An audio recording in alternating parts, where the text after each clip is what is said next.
Hey everybody, how you doing? It's Monday. I don't know about you guys, I'm freezing. This weather, the Kentucky weather, if you don't like it, don't worry, it'll change. It's a crazy week. We're getting ready to go on vacation, so I'm excited about sharing with you this week, and I'm excited about seeing who shares the devotions the next 2 weeks. So it's going to be exciting times. We're ready to see what God's going to do next. Today I want to talk about Jabez's prayer, and I'll probably talk about it all week. So we're going to dive into that real quickly here because there's a ton to cover. So let's do it. Jabez, 1 Chronicles 4, 9 through 10, and then I'll refer back to it throughout this week, honestly. 1 Chronicles 4, 9 through 10. Jabez was more honorable than his brothers. His mother had named him Jabez, saying, I gave birth to him in pain. Jabez cried out to God of Israel, Oh, that you would bless me and enlarge my territory. Let your hand be with me and keep me from harm so that I will be free from pain. And God granted his request. That's it. Seems like, there's not a lot there, but there actually is a lot there. And it's something that I think we can catch, that I think it's important. I always think something that just, I don't know, I find funny. In the Message, it says, a painful birth, I bore him in great pain. So, how would you like your name to be? Hi, I'm Jabez. My name means painful birth. Pain. Now, some of us feel like that, but who wants that name? Anybody here? Any volunteers? Okay. Not a great way to start the life, right? Not a great way to get going.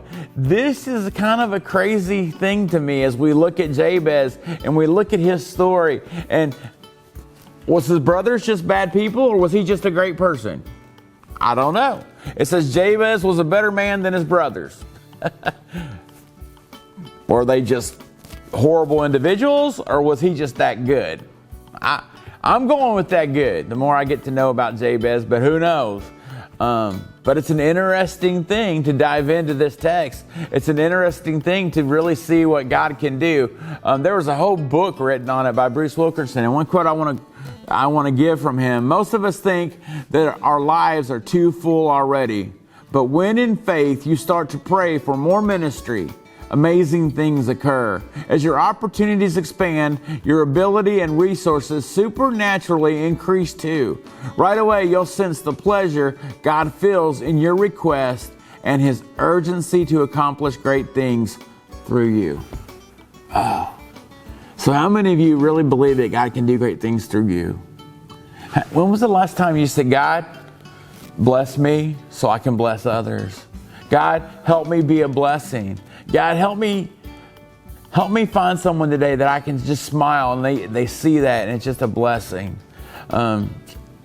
We got to work on it. And I think as a church, that's one of the things I don't think we always do good. And I think we can take a lot from this text. So basically,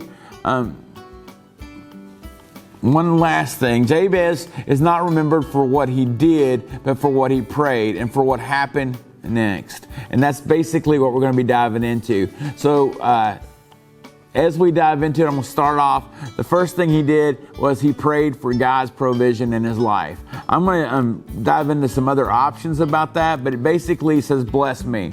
Do not be anxious about anything, but in everything, by prayer and supplication with thanksgiving, let your requests be known to God. That means you got to pray it up. You got to tell God, this is what's going on. How many of you have ever had something that you just don't want God to know about? Did you pray it up? Or did you think you could hide it from him? The God of the universe, he knows your stupidity. He knows your hurts. He knows your fears. He knows your frustration. So just tell him. There's things I know that in my life I sometimes think, well, maybe God didn't know that, but he knows it. He knows it. I just don't want to face it sometimes. And by praying it up starts the process of me dealing with whatever hurt that is. And I think that's really, really important. We'll talk more about this tomorrow. I'm so glad you guys are hanging out with me. I'm looking forward to really diving into the bless me. Maybe we'll get some warm weather. Can all God's people say amen? We'll talk about it. See you soon. Love you all.